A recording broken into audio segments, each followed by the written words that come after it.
ये आकाशवाणी रायपुर है। प्रादेशिक समाचार बुलेटिन के साथ मैं शुभ्रा भट्टाचार्य।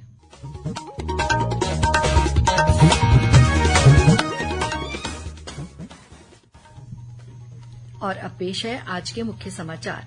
छत्तीसगढ़ में लोकसभा चुनाव के तीसरे चरण के लिए जोर पकड़ रहा है प्रचार।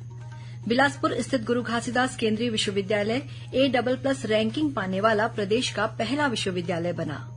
महादेव सट्टा ऐप मामले में मुंबई पुलिस ने बॉलीवुड अभिनेता साहिल खान को जगदलपुर से गिरफ्तार किया। और आगामी 24 घंटों के दौरान प्रदेश में 1-2 स्थानों पर हल्की वर्षा होने अथवा गरज चमक के साथ छींटे पड़ने की संभावना।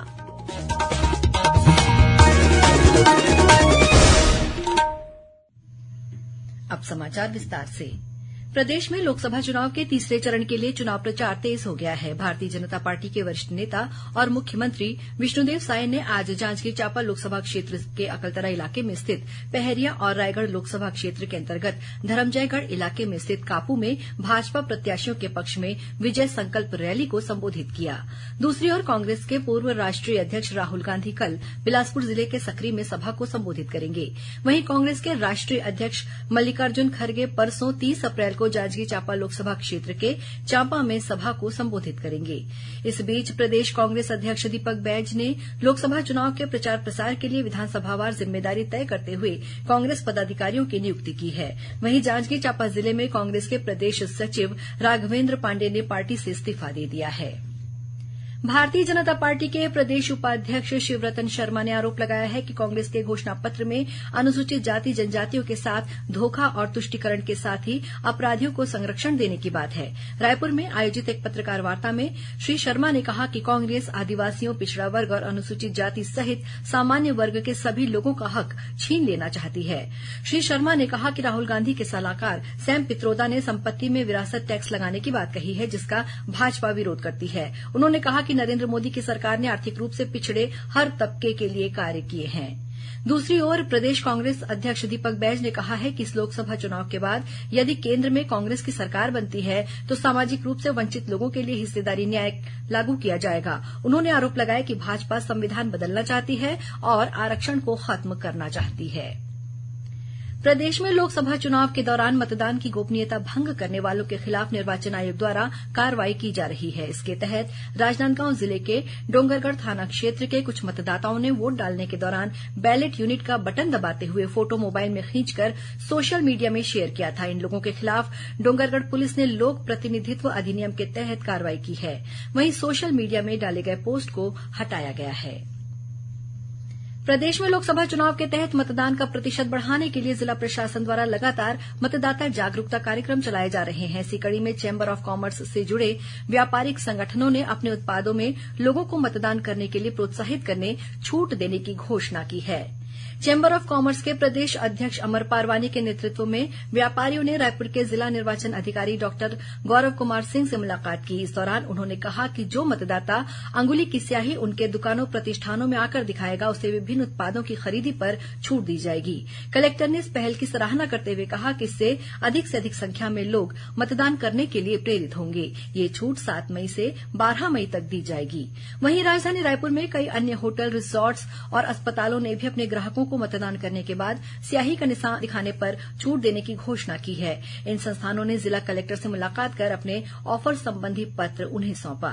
इसी तरह रायपुर के मरीन ड्राइव के पास स्थित एक रेस्टोरेंट ने मतदाताओं को जागरूक करने के लिए 25% छूट देने की घोषणा की है। वहीं बच्चों के मनोरंजन के लिए चलने वाले बस और ट्रेन की सवारी पर 30% छूट देने की बात भी कही है।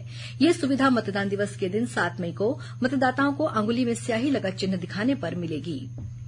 मतदाता जागरूकता कार्यक्रम के तहत नया रायपुर में स्वीप संध्या का आयोजन किया गया। इसमें जिला निर्वाचन अधिकारी डॉक्टर गौरव सिंह शामिल हुए। इस अवसर पर उन्होंने कहा कि लोकतंत्र के इस महापर्व में नया रायपुर के हर नागरिक को मतदान कर अपना कर्तव्य निभाना है। कार्यक्रम के बाद कलेक्टर ने सभी नागरिकों को मतदाता जागरूकता की शपथ भी दिलाई। स्वीप संध्या के अवसर पर रंगोली, नारा लेखन, नुक्कड़ नाटक, फुटबॉल और क्रिकेट प्रतियोगिता के जरिए मतदाता जागरूकता का संदेश दिया गया। वहीं बच्चों के लिए दौड़ और कुर्सी दौड़ का भी आयोजन किया गया। इन प्रतियोगिताओं में प्रथम, द्वितीय और तृतीय स्थान प्राप्त करने वाले प्रतिभागियों को सम्मानित किया गया।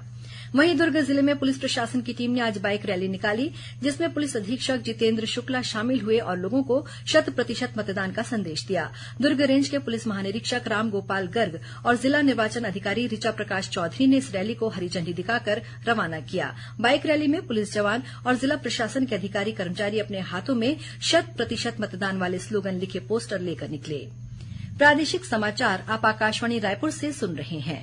छत्तीसगढ़ की खबरों से है आपका वास्ता और खबरों की विश्वसनीयता से है हमारा वास्ता। आकाशवाणी समाचार रायपुर के प्रादेशिक समाचार बुलेटिन के साथ ही हमारे समसामयिक कार्यक्रम आप रेडियो के अलावा अपने मोबाइल पर भी सुन सकते हैं। आकाशवाणी समाचार फेसबुक, ट्विटर और यूट्यूब पर भी उपलब्ध है। हमारा Facebook page Chhattisgarh news on AIR, Twitter handle CGAIR news और हमारा यूट्यूब चैनल है छत्तीसगढ़ AIR न्यूज। तो अब रेडियो के साथ ही आपके मोबाइल के जरिए भी हम पहुंच रहे हैं आप तक। छत्तीसगढ़ की हर खबर के लिए सुनते रहिए आकाशवाणी समाचार। और अब आगे बढ़ते हैं बाकी के समाचारों की ओर। देश में अधोसंरचना को बढ़ावा देने के लिए रेलवे ने गतिशक्ति कार्गो टर्मिनल की शुरूआत की है। रायपुर रेल मंडल के पहले गतिशक्ति कार्गो टर्मिनल का शुभारंभ मंडल रेल प्रबंधक संजीव कुमार ने किया। इस अवसर पर रायपुर रेल मंडल से पहला कार्गो खड़गपुर के लिए रवाना किया गया, जिसमें क्लिंकर लोड किया गया था। इस कार्गो टर्मिनल के शुरू होने से माल लदान और राजस्व में वृद्धि होगी। इसके साथ ही रायपुर रेल मंडल को लोडिंग अनलोडिंग के लिए एक नया केंद्र मिल गया है, जहां से अन्य ग्राहक भी अपना सामान भेज सकेंगे। बिलासपुर स्थित गुरु घासीदास केंद्रीय विश्वविद्यालय A++ रैंकिंग पाने वाला प्रदेश का पहला विश्वविद्यालय बन गया है। इस विश्वविद्यालय को राष्ट्रीय मूल्यांकन और प्रत्यायन परिषद NAC ने ये रैंकिंग प्रदान की है। इसके पहले इस विश्वविद्यालय को NAC समीक्षा में B रैंक दी गई थी। हाल ही में 6 सदस्यीय NAC टीम ने विश्वविद्यालय का निरीक्षण किया।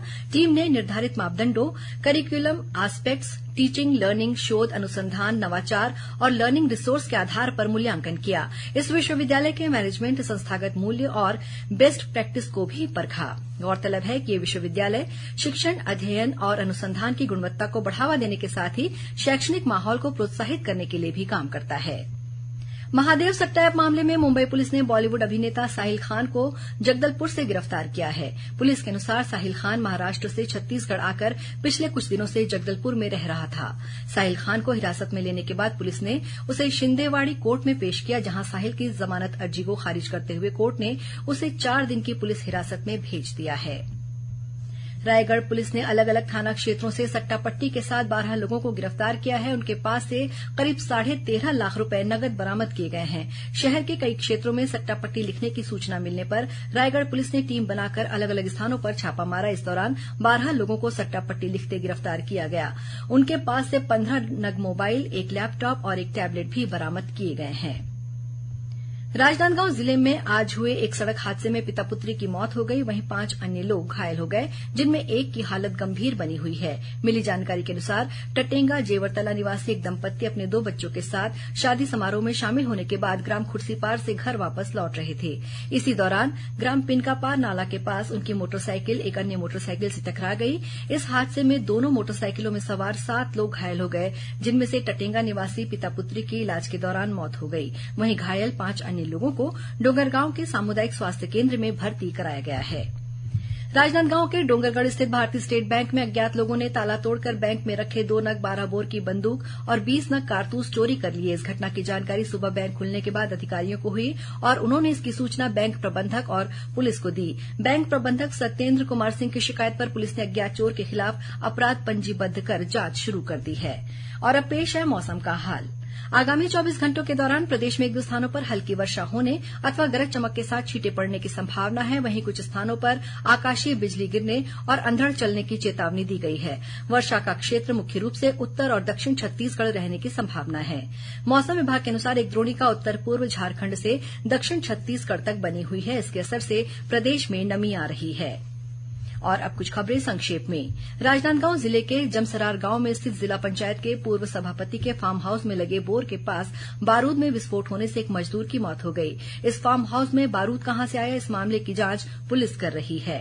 और दुर्ग जिले के नंदिनी रोड स्थित एक इलेक्ट्रिक बाइक शोरूम में आग लग गई। सूचना मिलने पर फायर ब्रिगेड की टीम घटनास्थल पहुंची और आग पर काबू पाया। अंत में मुख्य समाचार एक बार फिर। छत्तीसगढ़ में लोकसभा चुनाव के तीसरे चरण के लिए जोर पकड़ रहा है प्रचार। बिलासपुर स्थित गुरु घासीदास केंद्रीय विश्वविद्यालय A++ रैंकिंग पाने वाला प्रदेश का पहला विश्वविद्यालय बना। महादेव सट्टा मामले में मुंबई पुलिस ने बॉलीवुड अभिनेता साहिल खान को जगदलपुर से गिरफ्तार किया। और आगामी 24 घंटों के दौरान प्रदेश में एक दो स्थानों पर हल्की वर्षा होने अथवा गरज चमक के साथ छींटे पड़ने की संभावना। इसी के साथ प्रादेशिक समाचार बुलेटिन समाप्त हुआ। नमस्कार।